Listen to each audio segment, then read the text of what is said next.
Las Vegas, Macau, Monaco. Cities built on a single lie that you have a chance. They tell you it's luck. They tell you it's destiny. They surround you with bright lights and hypnotic sounds so you forget the only mathematical truth that matters. The house always wins. Slot machines are the most loyal soldiers in this army. They don't eat, they don't sleep, and they are programmed with military precision to take exactly 95% of what you put in over the long run. They are impenetrable black boxes, digital fortresses protected by algorithms that not even the NSA could crack in an afternoon. But what if I told you there was a moment, a window of time of exactly 72 hours, where that fortress left the back door open? What if I told you that a mistake, a simple human error in a line of code, turned the most ruthless machines in the world into ATMs that gave away money to anyone who knew the secret? This is not a story about luck. It is not a story about magic. It is the story of how a bored programmer, a waitress in debt, and an update glitch created the biggest legal robbery in casino history. And the scariest part is that some of those machines are still out there, waiting for someone to press the right sequence again. This is the story of the zero-day glitch. Day 1, Friday, 9 a.m. Lucas wakes up to the sound of his laptop humming. Lucas isn't a master criminal. He is a freelance code auditor. Basically, companies pay him to try to break their software and then tell them how to fix it. It is a boring, low-paying, lonely job. He lives in an apartment on the outskirts of Reno, Nevada, surrounded by pizza boxes and monitors. That morning, Lucas was reviewing a data dump from a Russian hacker forum. He was looking for vulnerabilities in banking systems, the usual stuff. But he found something else. A simple text file buried among gigabytes of trash. The file was named update_log v7.2_legacy. To anyone else, it would look like Mandarin Chinese. But Lucas speaks the language of machines. He started reading. It was the source code for a firmware update for a very specific series of slot machines, the Olympus Gold series. They're those older machines with slightly pixelated graphics that you see in the corners of casinos. The old people play because they pay little but entertain a lot. Lucas noticed an anomaly on line 4502. The pseudo-random number generator, PRNG, the brain that decides if you win or lose, had a strange conditional instruction. It said, basically, if the player bets the minimum, then the maximum, and then the minimum in an interval of less than 0.8 seconds, the seed counter resets. Lucas blinked. He rubbed his eyes. He read it again. To understand this, slots work with a seed, a base number that changes 1,000 times per second. That makes predicting the outcome impossible. But if you can reset the seed to a known point, then it is no longer random. It is a recording. You know what is going to happen. According to the code Lucas had on his screen, if you performed that sequence of buttons, the machine entered a hidden debug mode for the next 5 spins, and in that mode, the result was predetermined to test payouts. In short, if you did the trick, the machine would spit out a jackpot on the 5th spin. Always. Lucas laughed. Impossible, he thought. This must be a beta version that never went to market. No engineer would be stupid enough to leave a debug door in the final code. But curiosity is a slow poison. Lucas looked at his bank account. $400. Rent was due in 3 days. He closed the laptop, he put on a hoodie, he got into his old Honda Civic and drove to the seediest local casino in Reno, the Rusty Spur. The Rusty Spur smells like stale tobacco and desperation. It's where old machines go to die. Lucas walked down the sticky carpeted aisles. He was looking for an Olympus Gold. And there it was, in the back, near the restrooms. A Greek god themed, the paint slightly chipped.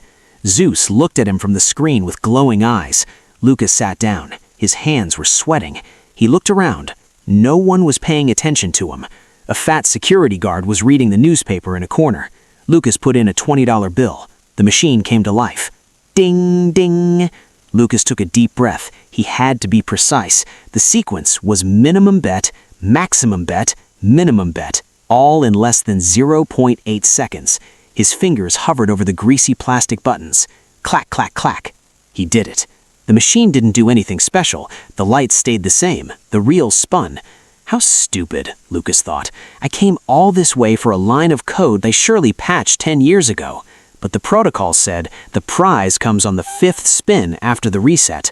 Spin 1, nothing. Spin 2, 2 cherries, small prize. Spin 3, nothing. Spin 4, nothing.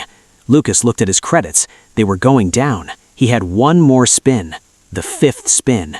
If this were a movie, the music would swell, but in real life, the silence in Lucas's head was absolute. He pressed the spin button. The reel started moving. The first one stopped. A golden temple symbol. It's the jackpot symbol. Lucas's heart skipped a beat. Coincidence? He thought. The second reel stopped. Another golden temple. Now Lucas felt like he couldn't breathe. The third reel spun slower. It seemed to mock him. Clack. Third golden temple. The machine stood still for a second, as if processing the error, and then it exploded. Strobe lights, a digital siren at full volume. Jackpot! Jackpot! Jackpot! Lucas froze. The screen flashed, win, $2,500. The security guard looked up from his newspaper. Lucas cashed out the ticket with trembling hands. $2,500. In 5 minutes. He walked out of the casino fast, almost running. He got into the car and locked the doors. He looked at the ticket. It wasn't a mistake. It was real money. The code worked. But then his analyst brain made a terrifying connection. The log file said update log V7.2. He looked at the file date in his memory. The update had been automatically pushed to all machines connected to the legacy network exactly 4 hours ago. It wasn't an old bug nobody had discovered. It was a new bug. They had just infected thousands of machines across the country with this glitch. And most importantly, the next update, V7.3, was scheduled for Monday at 9 a.m.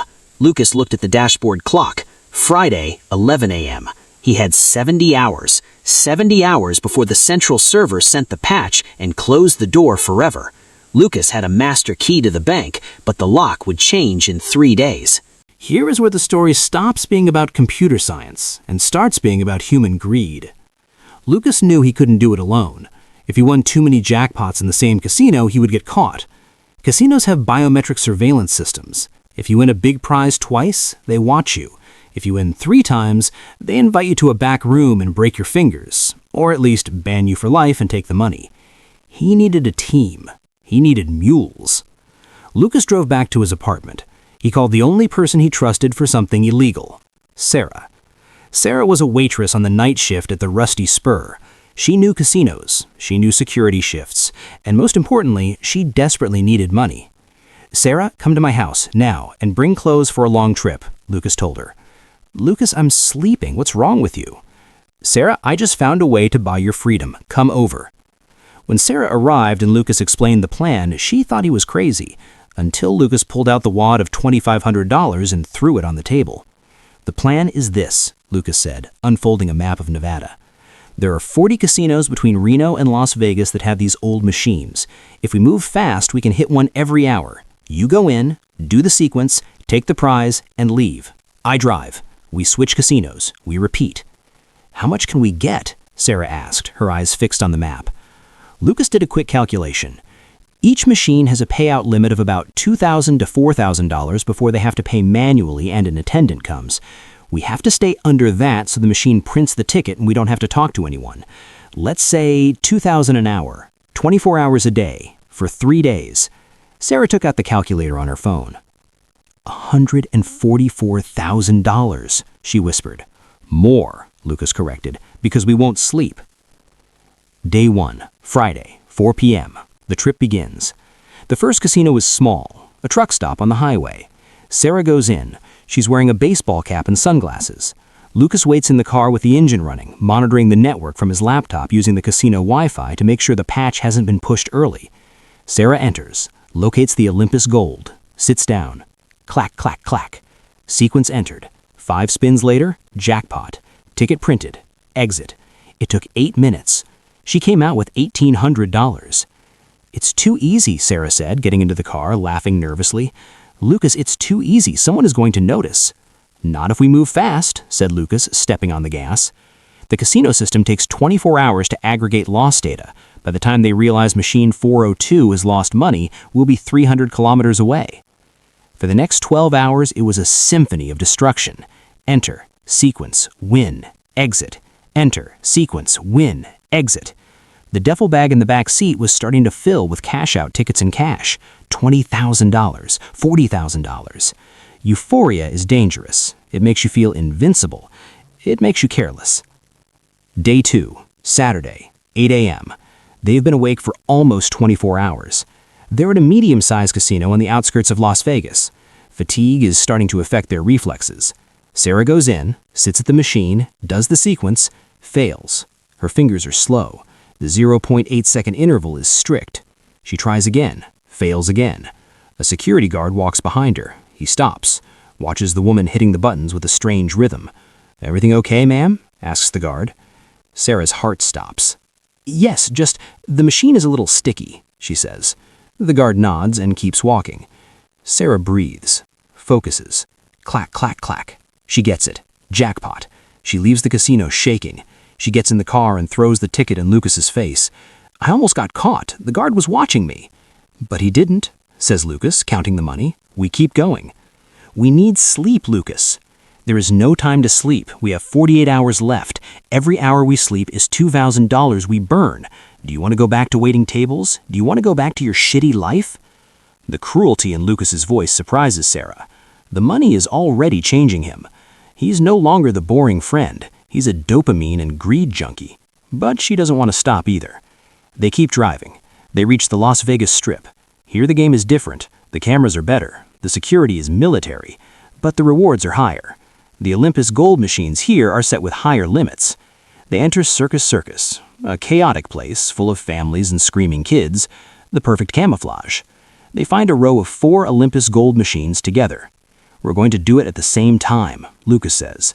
"It's risky," Sarah says. "It's double the money. Do it." They sit next to each other, synchronize their watches. Clack, clack, clack. Clack, clack, clack. 2 machines enter debug mode at the same time. 5 spins later, double siren, double jackpot. People turn around. It's a spectacle. 2 people winning at once. A floor attendant comes running over with a smile. "Congratulations, folks. What luck." He pays them in cash. He suspects nothing. Why would he? It's random, right? They walk out of Circus with $8,000 in 10 minutes. But as they walk to the car, Lucas misses something. Above, on the casino ceiling, a black dome camera has rotated. It zoomed in on his face. The casino's facial recognition software scanned Lucas, and then it scanned Sarah. And in a dark room in the basement of the Bellagio, where security for several major casinos is centralized, a red alert flashed on a screen. Anomaly detected. Suspicious betting pattern. Cross-match with Rusty Spur Casino and Gold Dust Casino. The casino algorithm is faster than Lucas's car. The system just realized that 2 people are traveling the state winning impossible jackpots on the same model of machine. The head of security, an ex-FBI agent named Marcus, looks at the screen. He sees the payout list. He sees the route they're following. "They're not counting cards," Marcus mutters. "They're physically hacking the machine." Marcus grabs the radio. "Attention, all units. We have 2 slot cheats moving south. I want their photos at every security station in the city. If they enter your casino, do not stop them at the door. Let them play. I want to see how they do it. And then seal the exits." Lucas and Sarah are celebrating in the car, eating cheap burgers surrounded by money. They think they're invisible, but the trap has just been activated, and there is still 30 hours left until the patch closes the vulnerability. Before I tell you how this madness ends, and believe me, the ending is much more explosive than the beginning, I have to ask you something. If you have ever dreamed of finding a glitch in the system, of beating the house by its own rules, subscribe to the channel now, because in the second part, we're going to see what happens when greed collides head-on with reality, and I'm going to tell you where, according to rumors, you can still find this glitch active today. Hit that button, because the countdown has started. Day 2, Saturday, 8 p.m. Lucas and Sarah enter the MGM Grand. It is the biggest casino, the jewel in the crown. They are exhausted, smell like sweat and fast food, but adrenaline keeps them standing. They have almost $150,000 in the trunk of the car. They look for the machines. The MGM has a vintage area. There they are. But there is something different. The atmosphere is too quiet. Lucas approaches a machine. Sarah approaches another. They sit down. Lucas feels a tingle on the back of his neck.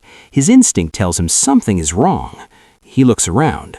He doesn't see uniformed guards, but he sees a man in a suit reading a menu at a nearby restaurant without turning the pages.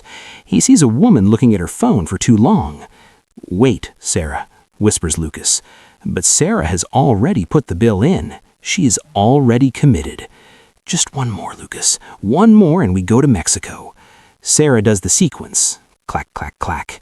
The machine spins. 1, 2, 3, 4. Fifth spin, the jackpot drops. The lights turn on, and at that precise instant, the man in the suit closes the menu. The woman puts away her phone. 4 security guards step out of the shadows blocking the aisles. Marcus, the security chief, steps out from behind a pillar. He walks toward them slowly with a predator's smile. "Good evening," says Marcus. "That is a very generous machine, isn't it? Would you mind showing me how you did it?" Lucas looks at the exit. Blocked. He looks at Sarah. She is pale, her hands on the cash out button. They're trapped. Or so it seems, because Lucas has one thing Marcus doesn't know about. Lucas has his laptop in his backpack, and Lucas isn't just a gambler. He's the guy who read the code, and in that code there was another line Lucas memorized, a panic line, an emergency command developers put in case the machine went crazy. If Lucas can connect his phone to the service USB port located under the coin tray, he can trigger a forced reboot, not just of that machine, but of the entire bank of machines connected to that local node. It would kill the lights, it would kill the cameras in that section for a few seconds. Chaos. And in chaos, there is opportunity. Lucas slowly reaches into his backpack. "Don't move," says Marcus, reaching for his belt. "I'm not moving. I just want to collect my prize." Lucas crouches, connects the cable, and presses enter. Lucas presses enter.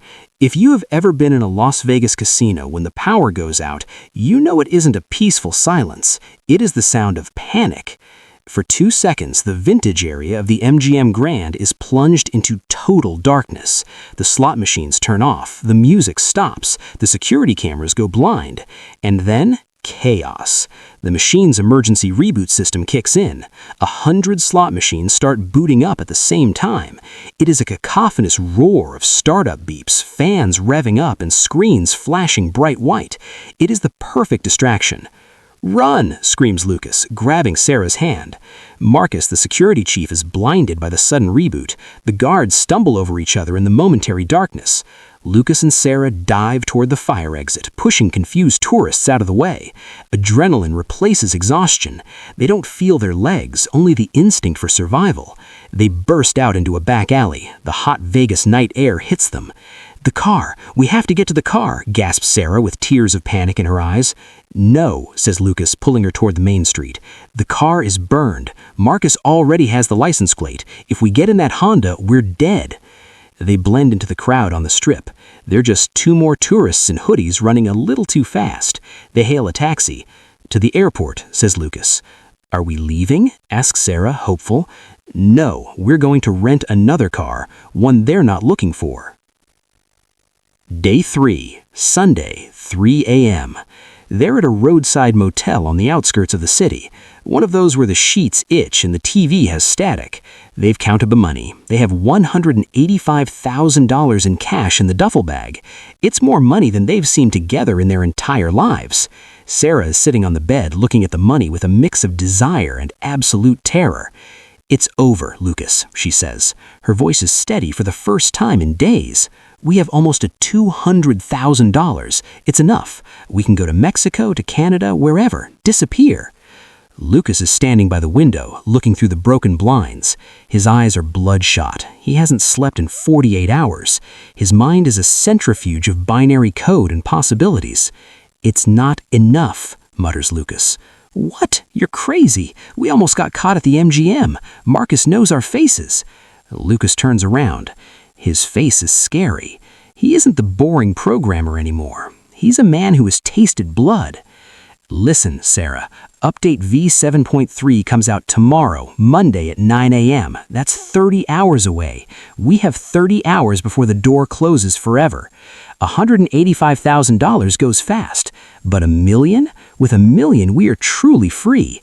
They're going to put us in jail, Lucas. This isn't a game anymore. It is the biggest game in the world, and we're winning it. We just need one more day. But we can't do it in Vegas. Vegas is burned. Lucas pulls out the map. He points to a small city on the border with Arizona, Laughlin. It's the poor man's Vegas. Old casinos, lax security, far from Marcus's radar. We go to Laughlin. They have hundreds of Olympus gold machines there. We hit them hard for 24 hours, and Monday morning we cross the border. Sarah looks at the money, looks at Lucas.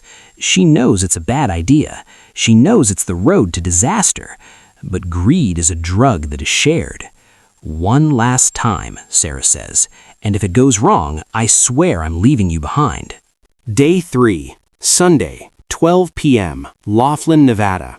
Laughlin is different. It is hotter. The people are older. The casinos smell like cheap cigarettes and retirement. They enter the Colorado Bell, a casino shaped like an old steamboat. It is perfect. The security here are retirees in uniforms that are too big for them. No advanced facial recognition. The final marathon begins. The process is mechanical now. Enter, find the machine, clack, clack, clack, jackpot, cash out. But the fear is different. Now, every time a machine rings, they jump. Every time someone looks at them, they think it's a cop. Sarah is at her limit. Her hands shake so much she fails the sequence several times. They lose time. Lucas is irritable. He yells at her and whispers. By mid-afternoon, they have almost $300,000. Let's go now, Lucas, please. It's already 7. The patch arrives in 2 hours. We can get more until the last minute. I won't waste a single second of this gift. Lucas is completely unhinged from lack of sleep and gold fever. They sit at 2 machines, side by side. Clack, clack, clack. They spin. And then Sarah sees him. Through the main entrance, walking with the calm of someone who knows he is won, Marcus walks in, and he isn't alone. Behind him are 2 uniformed local cops and 4 casino security agents. Time stops. Sarah elbows Lucas. Lucas, they're here. Lucas looks up. He sees Marcus. Their eyes meet across the slot machine floor. Shit, grab the bag, screams Lucas. They jump up. The duffel bag with $300,000 is at their feet. Sarah grabs it. There, stop them, yells Marcus. The race begins. It isn't an elegant action movie. It is a clumsy, desperate dash between rows of slot machines. They knock over stools to block the path. Old people playing at that hour scream in surprise. They run toward the back exit, toward the parking lot. They burst out into the blinding morning sun. The heat is suffocating. Their rental car is 100 meters away. They run. The bag weighs a ton. Police, freeze, screams one of the officers behind them. They are 20 meters from the car. Sarah trips. She falls to her knees. The bag opens slightly, and a bundle of bills falls onto the asphalt. Sarah! Lucas stops. He tries to help her, but Marcus is fast. He has flanked them through the parked cars. Before Lucas can lift Sarah, Marcus tackles him. The 2 men fall to the ground, rolling. It's over, genius, growls Marcus, pinning Lucas against the hot ground. Sarah stands up. She looks at Lucas trapped. She looks at Marcus. She looks at the bag of money she is still holding. And she looks at the car, only 10 meters away, with the keys in the ignition. The decision lasts a microsecond. The instinct for survival defeats loyalty. Sarah doesn't look back. She runs to the car. She gets in, starts it. The cops arrive at the scene just as Sarah floors the accelerator. Tires screech. The car shoots out of the parking lot, leaving Lucas, Marcus, and a cloud of tire smoke behind. Marcus looks up while handcuffing Lucas. He sees Sarah's car disappear down the desert highway. He curses. Lucas, with his face against the asphalt, starts laughing. A hysterical, broken laugh. "What are you laughing at, idiot?" Marcus tells him. "You lost everything. Your girl left you stranded with the money." Lucas looks at his wristwatch, which broke in the fall. It reads 8:59 a.m. "You don't get it," whispers Lucas, his mouth full of blood. "We did it. We beat the house for 71 hours and 58 minutes. I was God for 3 days. Marcus hauls him up roughly. He leads him toward the police car. As they walk back to the casino, they pass in front of one of the Olympus gold machines. Lucas stops for a second. The screen of the machine flickers. A small download icon appears in the corner. A progress bar fills in seconds. The message appears briefly. System updated to V7.3. The back door has closed. The glitch is gone. Lucas smiles as they put him in the patrol car.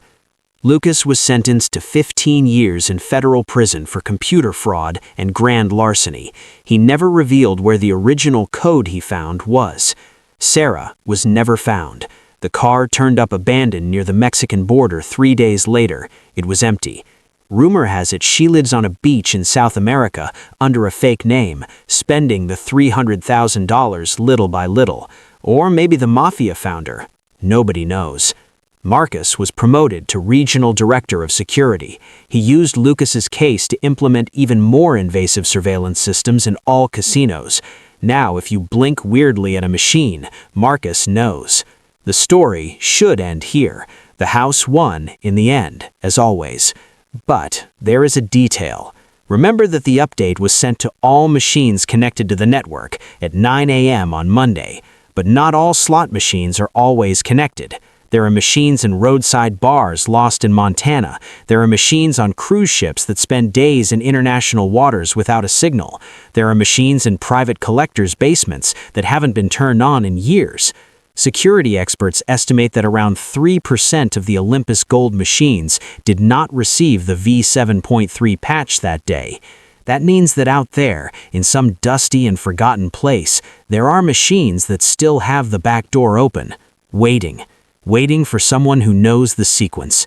Minimum bet, maximum bet, minimum bet, in less than 0.8 seconds. Maybe the next time you see an ugly old machine in a dark corner of a bar, you should try your luck. But remember Lucas's story. Remember that when you find a glitch in the system always fights back. And the price for being God for 3 days is sometimes the rest of your life. Until the next video.